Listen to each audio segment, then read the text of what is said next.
Hi, I'm Bran, and I can proudly say that I love QVC Plus Christmas movies. I'm Dan, and I can proudly say that I despise QVC Plus Christmas movies.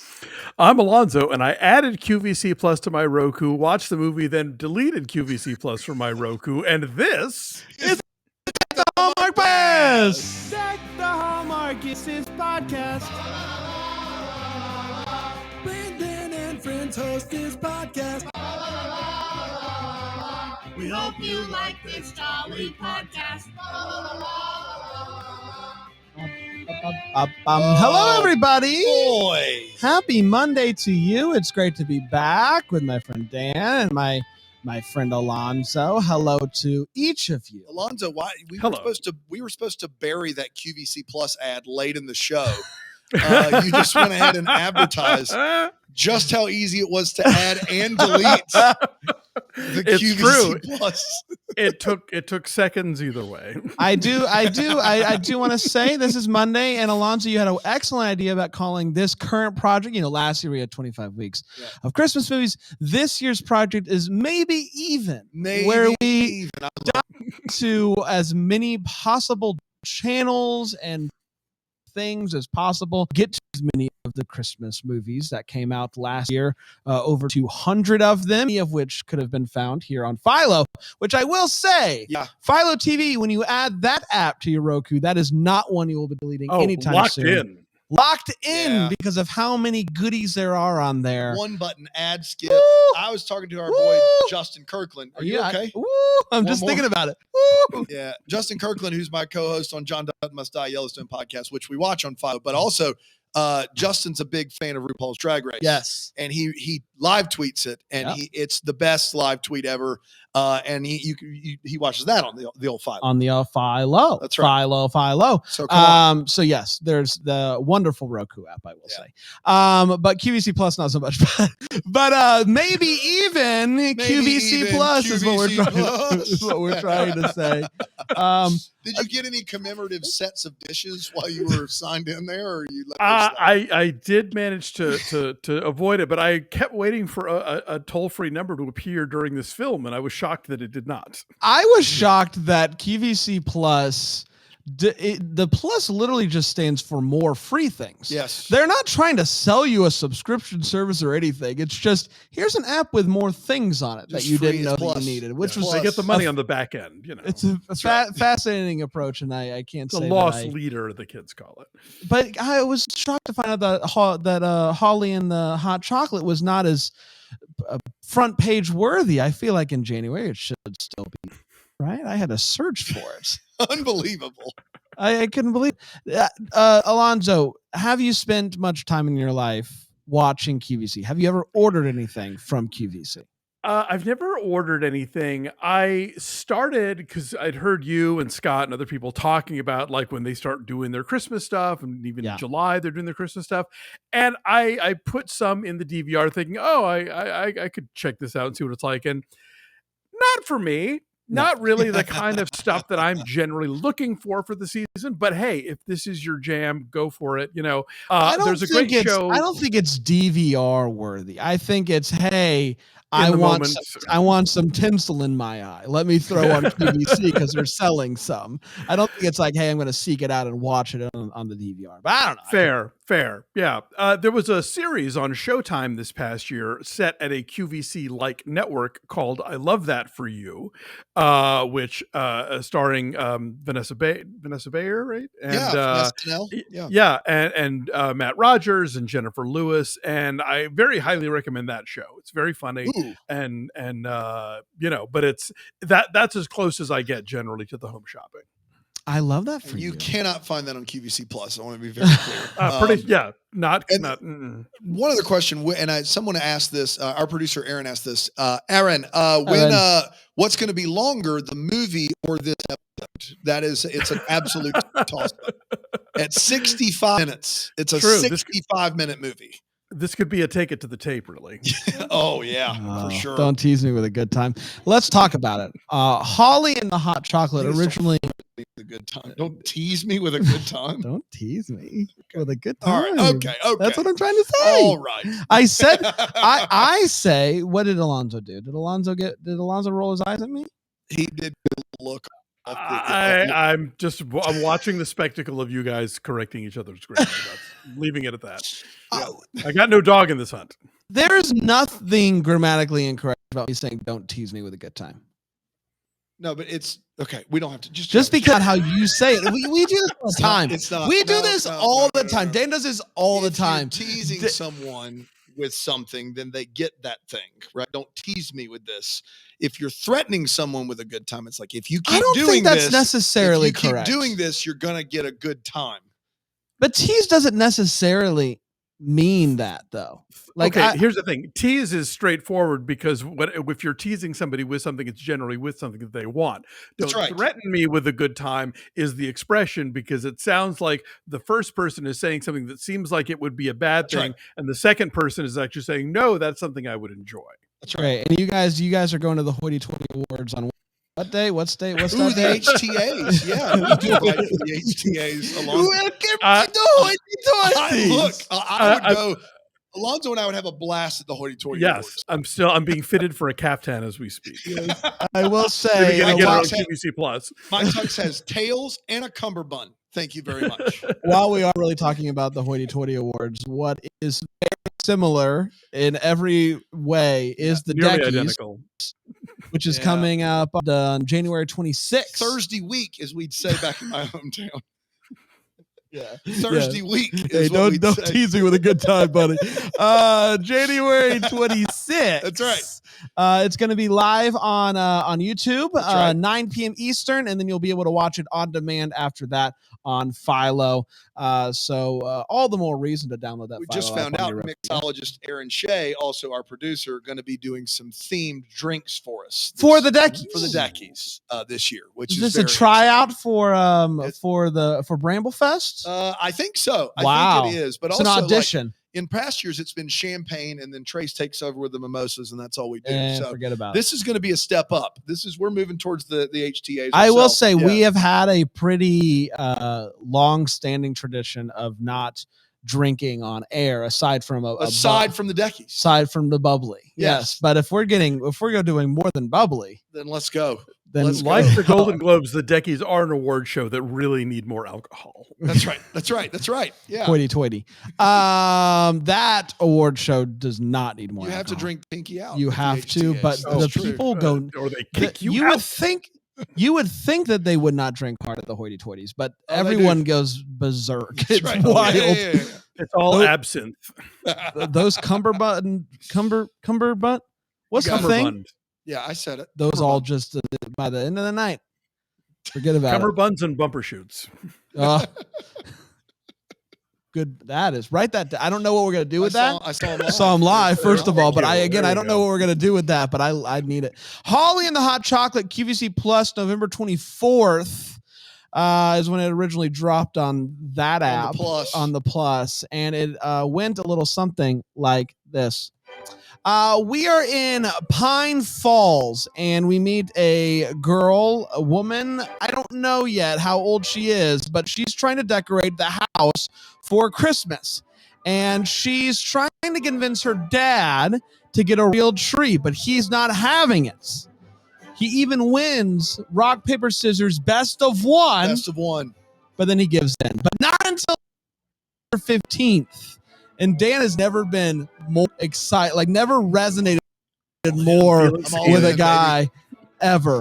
Cut to Holly, who works for a hotshot magazine reviewing fancy food, but she just wants to review cheese fries on her social media. But her boss is like, no, you got to go do the fancy foods. She has a boyfriend that she doesn't really care for all that much, but is going to Boston to hang out with him. Stephanie's dad, Rudy. Runs. You not going to join me with the Rudy? Thank you. Runs a towing company, doesn't really like Christmas all that much, has a dead wife, and just wants to call a Christmas dog a hot dog. And I just say, you know what? Just play by the rules. It's a Christmas dog. It's Christmas mustard. It's Christmas ketchup. Everybody knows that. Holly goes to review a fancy new restaurant, hates every second of it. So she goes to get some real food, and she's driving. She's eating some food, and she looks down and she realizes that in the package, there's another French fry, a bonus fry. So she goes, and this is not safe, would not advise, but while driving, goes to try to get that bonus fry. I do think we've all been there at some point. And no? Oh, yeah. Yeah. Yeah, leap for the fry. Lean for the fry. Hope you don't die. That's for the fry, hope you don't die. That's the old saying. That's the old saying. She ends up crashing into the Pine Falls Christmas Festival sign. So Rudy comes to pick her up and immediately is taken aback by her. She is supposed to get to Boston to be with her boyfriend, but unfortunately her car needs some work done and is not going to be done until Monday. Rudy's mom owns an inn in town, and she may need to sell it because they're running a B&B without the other. They don't sell food anymore. The restaurant's closed. They're running out of money. They're running a B. You can't just have a B. No good B. Don't trust the B. Don't trust the B. Don't trust it. The mechanic calls Rudy and is like, hey, I actually was able to fix her car already. Can you let her know? And he decides not to tell her because we gotta go have times like playing skee ball at the lodge, trying to get hot chocolate from the guy on QVC. The magic hot chocolate. Yeah. He has obviously fallen for her. She's starting to fall for him as well. But she does have that awful boyfriend. What are we going to do about that? We find out that he's actually a really good cook, especially grilled cheese. The other B in B&B shut down because the B person who was running the B was Dad. Dad's dead, and so they shut down the B. And he's like, maybe I should open that back up. Open up the B, yeah. Maybe I can open back up the B. And so he's thinking about that, but he's also thinking about moving to South Carolina because his daughter's about to go to school down there. Let's go. Go. Paladin. Going to Furman. Yeah, that's my guess. Anyway. He's also falling for this woman, and maybe he should stay here to be closer to her. There's a lot going on here. Finally, he ends up coming clean about the fact that he lied to her, and his daughter is quick to point out, no, you kidnapped her. But that's neither here nor there.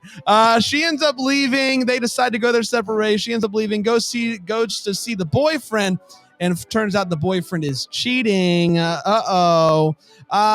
He's hanging out with his daughter. He's sad. And there's a call on the phone, the tow truck line. And so the daughter answers it. And she's like, okay, yeah, we'll get there right away. And she's like, hey, can I come with you? We got to go pick up this person in town square. And he's like, yeah, sure, whatever. So they show up, and it's Holly and the Hot Shot. Oh, that's the name of the movie. And she's like, hey, this is for you. And they're loving it, and they're loving each other, and they do a little kiss. Cut to 1 year later. They're together. The restaurant is open and thriving, and she's writing the reviews that she wants to write. And that, my friends, was Holly and the Hot Chocolate. We did it. We did do it. We are going to take a quick break, and we'll be right back for more of this good stuff here on Deck the Hallmark.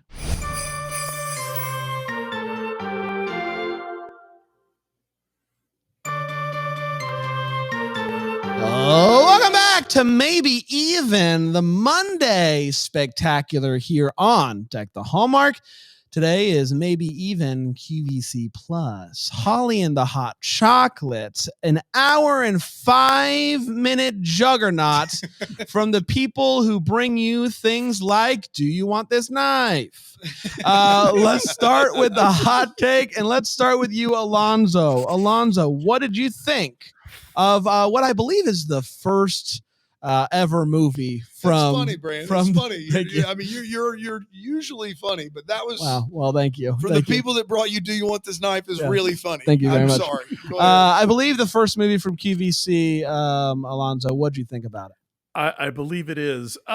Okay, so the late Carrie Fisher, Paul Rudnick, a lot of other really talented screenwriters often do not get credited in movies, but what they are paid big amounts of money to do is to go through a script and punch up the jokes and add one-liners and repartee and banter and all that good stuff. This movie feels like somebody took an average Christmas movie script, punched up the jokes, and then they only remembered to film the punching up the jokes part. That's right. Yeah. Yeah. Because this movie is fairly consistently chuckle worthy. I'm not going to say it's like brilliantly hilarious, but it's pretty funny all the way through. But in 65 minutes, there's no love story. Like, they meet, we're just supposed to take it on faith that they are meant for each other. It's like, could I have one scene where they have a conversation and a montage, anything? So they just really zip through that part, which is weird. But it's not a disaster because it's pretty funny. So I kind of feel like I will probably never say this again. This movie needed to be longer. This made for streaming Christmas movie needed to be longer to really succeed. It's shorter than Christmas in Carolina. I mean, that's when you know. That's bonkers. But and the whole thing of let's drag in the QVC personality, that's a whole Discovery Plus tactic, which I'm sure we'll be talking about later in the season of maybe even. But yeah, overall, I will say B+ comedy, D romance. And that the lead character is broken because he wants to move from Massachusetts to South Carolina. Got him. I understand what you're saying, but I will say I love you, Brian. Where are you? Yeah, Brian, he's around there somewhere. I was surprised at how easy it was to convince me that an hour and 5 minutes is long enough for these movies. By the end of this movie, I was like, that felt good. That felt really good. Yeah. An hour and 5 minutes. I feel like, you know what? I was never bored. I was constantly laughing. And by the end of it, I was like, let's do it again. So, I guess an hour and 5 minutes is enough for me. And I love these movies, but I was like, obviously maybe could have used a little bit more of the romance. But I think what this movie lacks in romance, it makes up for in spades with very, very funny dialogue. I was shocked at how much we were actually laughing at the jokes that you were meant to laugh at. Like, lots of times you'll be like, I don't even know if that was a joke, but it was funny. This isn't, I was kind of anticipating a Christmas in Carolina-esque movie where it's just like low quality and bad, and the lighting is weird and the sound's not great, but I found a pretty charming movie where full of actors that I really enjoyed and comedy that made me actually laugh. So I don't know, an hour and 5 minutes and is good, was good for this, good for me. And I'd watch it again. Wow. I'd just watch whisper it again. it. I'd watch it again. Yeah, I guess in the world of like name that tune TV Christmas movies, we always thought Hallmark 84 minutes was one note. You know what I mean? Like, I can name it in one note. Right. No. QVC Plus is like, can I introduce you to an hour and change? 65 minutes. And 3/4 of a note. That's right. The one thing I will say, and I agree with Brian on is that I was ready to do 10 seasons of Deck the Hallmark after watching this, because at an hour a movie, you feel like you barely did anything. It is just very refreshing.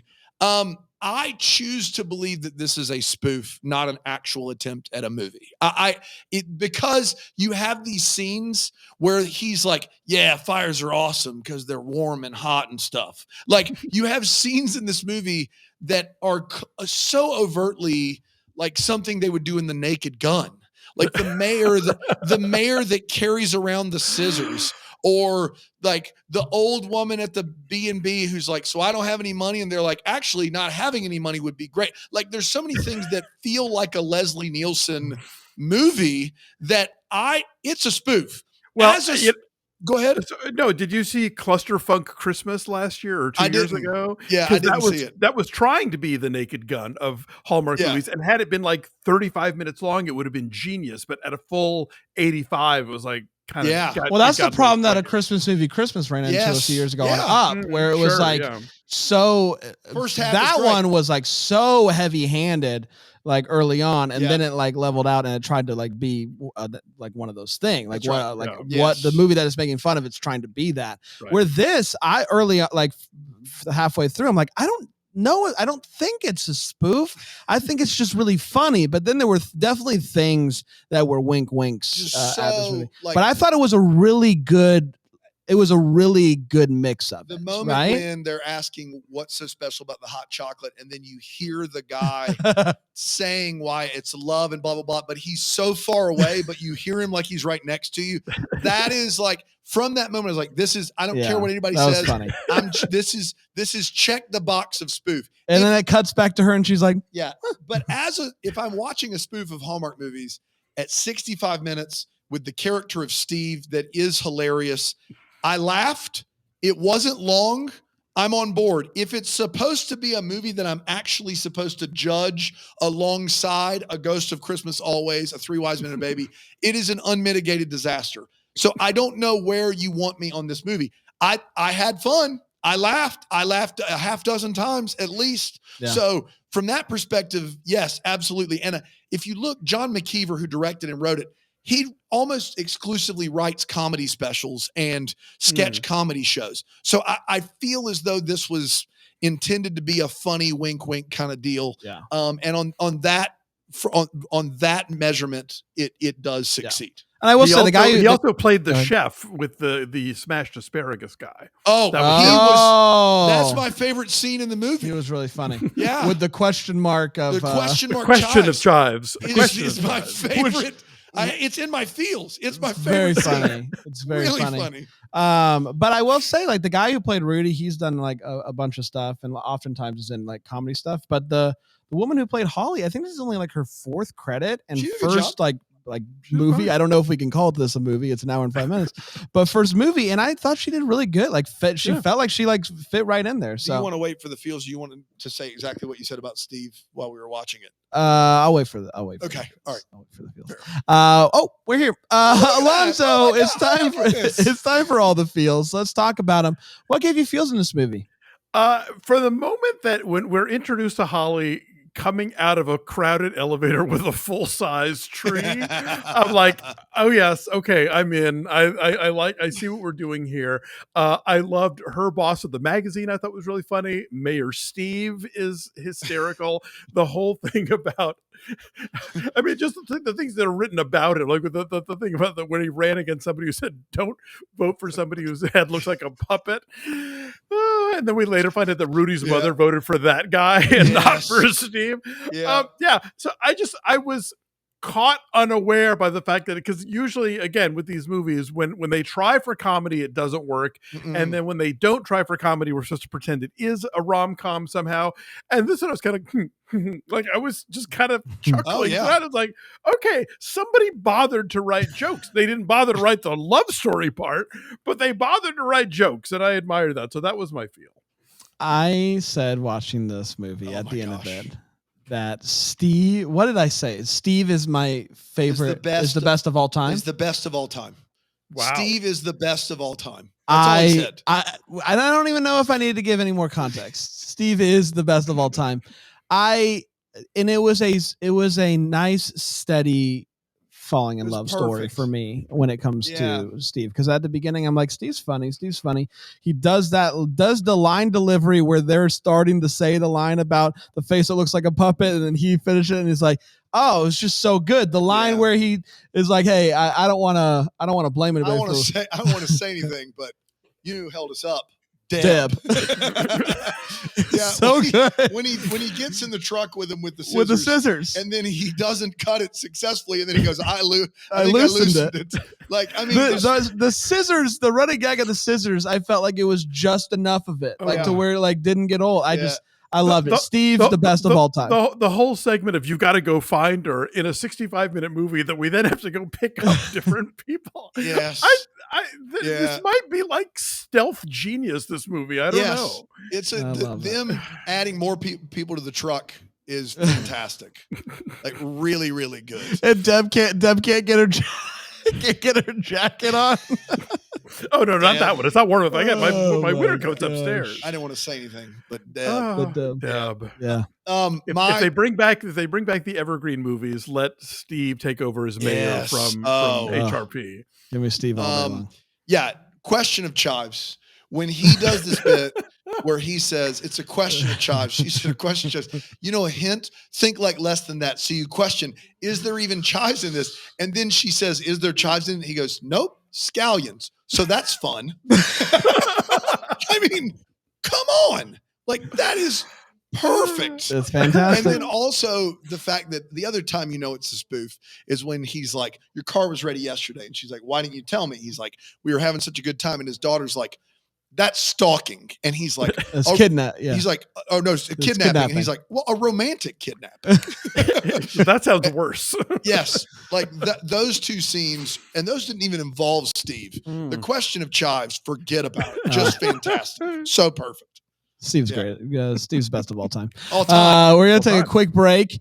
We are almost halfway to the length of this movie, so I don't know if we're going to make it or not. We'll find out. We'll see what happens on the other side of the break here on Deck the Hallmark.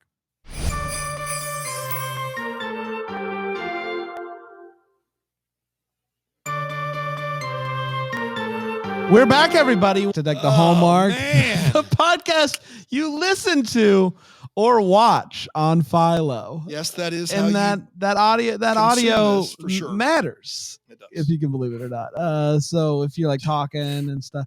Anyway, hey, welcome back, everybody. Let's talk about the Holly and not the Holly. Is it Holly? Is it the Holly? Holly and the hot chocolate. The Holly and the hot chocolate. When it was freshly brewed, given to me from the QVC guy. It was real yum, yum, yum. What song is it supposed to be? Holly and the Ivy. Oh, that's why. Yeah. There it is. Yeah, I knew it, but I didn't know it. Let's talk about the wait what's. Let's start with you, Alonzo. What are you waiting and what are you wanting aside from that beautiful rendition of a song? Oh, haunting. Yes. Thank you. So, okay, we know this is a low budget movie because they made up a billboard for the Christmas festival, but they could not destroy the billboard for the Christmas festival because her car runs into it and we never see what that damage looked like. No, we see the car off on the side of the road and being towed and the phone getting broken, but we never see that billboard again because heaven forbid, I'm sure they borrowed it from somebody and had to give it back, intact. The dad gets the call from the daughter that she wants an everything bagel, and Holly goes with him to get it. They go to the house and the daughter is there and she is all dressed up for tonight's skee ball tournament, but it's breakfast time. Like, is her day that empty that she's just going to get duded up now? That's right. For a thing that's happening, 12 hours in the future? Apparently, yes. They go drinking all day at the bar before the big dress for the job you want, not for the one you have. And she wants to be a professional skee ball player. Sure. Who doesn't, I did originally write down, must we gaslight the lady with car trouble, but they make fun of themselves for doing it. That's right. So, I'll let that one go. And then finally, what happened to Tommy's parents? The whole thing was about getting to Boston to meet the awful boyfriend's parents. That's and she gets there and there are no parents, but there is a side piece. That's and right. So that was all very like, wait, I thought the parents were coming for Christmas. Do they know the other girlfriend? Are they in on this? What's happening? He was really funny too. Yeah, they really did a great job with him too. Yeah. I have a few. This first one was a wait what until towards the end, and then it got explained to me. But it's just the fact that Rudy, who hates Christmas, had a tow truck company called Missile Towing, and then she points it out, and he explains it. So what do you do with it? What do you do when they explain the wait what's? You can't. There's nothing you can do. Ahead of you. Not one. But you can still. I do love that the bed and breakfast has a sign that is permanently letting you know that there is vacancy. We can literally just print it. We know there's always going to be vacancy there's here. No that lights there is no doubt in our mind.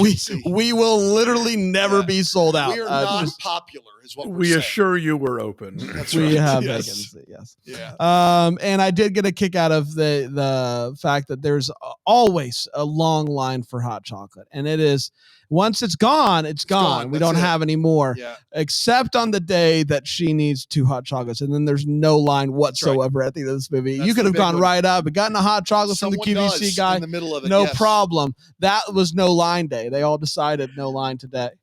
I do admire this movie's commitment to the nonsense that is, the made-for-TV Hallmark style Christmas movie, that even in a film called Holly and the Hot Chocolate, when Holly finally gets the hot chocolate, the cups are still empty. That's right. Still empty. Still empty. That's we built this entire plot around this, but we are leaving those cups empty because otherwise we're in trouble with the union. I don't know. Yeah. This movie is, you were done? Yep. This movie is impressive for a number of reasons, but one is it's 65 minutes and roughly 10 of those are skee ball, which is like, so like we, you were talking about how like you needed it to be longer. They were like, we got to pad this mother. It's not an hour yet. Let's go 10 minutes of skee ball. I've never seen skee ball in a bar before. I've seen like pinball, pinball, golden tee. That what's the long wooden board that you try to slide? Cornhole. But I've never seen ski. That's like Chuck E. Cheese and Dave and Buster's. Well, you're not going to the right bars. But they're there. They're in a tournament. She's in the championship game, and she doesn't know it. She doesn't know she's in the championship game. Was it random? Did they play a bunch of rounds and then go, who should we put against Sweater Jerry over there? Let's draw a name out of the hat. It's you. It's you, Holly. You made it. I'll tell you, Daniel, you have not lived until you've seen a low-budget movie called Santa's Summer House, which features the longest croquet segment you've ever seen. You want to see a Christmas movie get padded out with a nonsense sport? Try that one. Man, that's brutal. Very. Our leading guy has a hard and fast policy with his daughter. No real Christmas tree under any circumstances, but also can't say no to rock, paper, scissors, winner takes all. And my thing is that if she knows, if that's the bit and she knows that he can't say no to a best of one rock, how has she never tried that before on the Christmas tree? Like for years, it's just like, can we have one? No. And then she's, 18 and she's like, I got it. I'll trick him because he has to say, I do that for everything if it was my dad. Hey, 10 seasons of that the Hallmark rock, paper, scissors. Let's go. Rock, paper, scissors, shoot. Rock, paper, scissors, shoot. Rock, paper, scissors, shoot. Looks like it's happening. No, it's. You really got to settle your terms first. That's right. It was weird because we just said, let's play for it. So I get it. You don't. I would assume you would not want 10 seasons. Why not? I love this. I love you. I love these guys. Come on. How dare you? Yeah. What else is he going to do with his day? That's true. Teach? That's right. Teach? No. Coach basketball? He already does that? He doesn't let us forget it? The thing I'm certified to do and have gone to many years of educational training to do. Could you prince a pal? Maybe. Yeah, could. Be a pal to all the princes? God. You've already got Neil Bledsoe. Oh my gosh, I do. I have two more quick ones. One is that I know it's the movie and it's a spoof, so that makes this hard, but are we to understand that no one in line knows how much hot chocolate he'll have from night to night? I love that, though. So like one night it's like he could have barrels of the stuff, and the next night it's like 4 cups and I'm done. Yeah, maybe that's what happened that night that she got it easily. Like he had just a surplus. Everybody's like everyone knows. Got it. It's just love and hot chocolate. There's nothing we can do. He had a lot of love. When I lived in Dallas, there was a place downtown called Sonny Bryant's Barbecue that was legendary. Like it was like the original one. I think it might be. It's a chain now. And you went early in the day because when they were out of meat, they were out of meat. That is a classic Texas barbecue move. And I understand that, but I bet they cook the same amount. You know what I mean? I bet it's not like we got in line. I also do think that like meat's a little different than hot cocoa, liquid chocolate, but I don't know. And then lastly, this was just begging for a wait what, but this mechanic has his desk in the garage where he fixes heavy machinery. And I'm pretty sure that's on the back of every disclaimer, everywhere. Like you should never have someone doing clerical work within 10 feet of a 3-ton automobile. Like you can't, That's not what you, if you have a truck on a lift, you should not have a desk seated where that truck could teeter off and kill you. That is pretty straightforward. Teeter-totter. But the candy cane gag is good. Oh, great. Bad news canes. At least gold plate because it's QVC. Yeah, bad news canes. That's right. It's a glint. It's a 10 carat. That's right. That's right. It's time for what the QVC. See you later. QVC. See you later. Sure.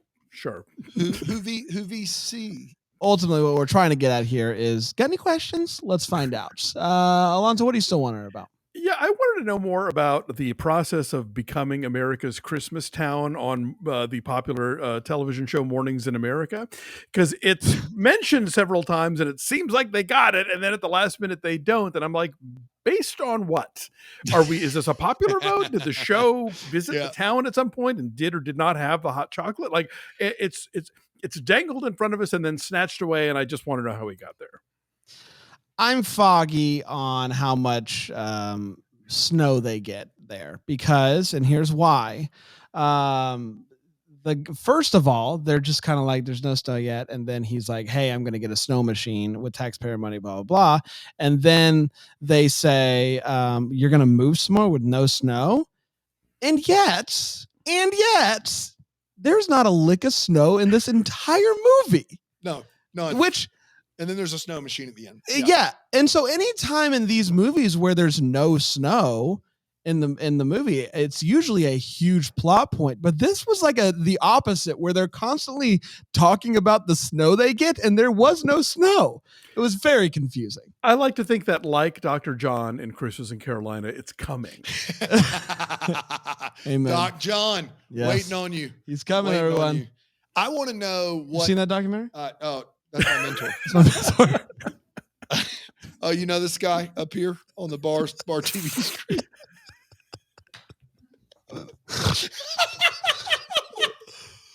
Are we doing that sequel?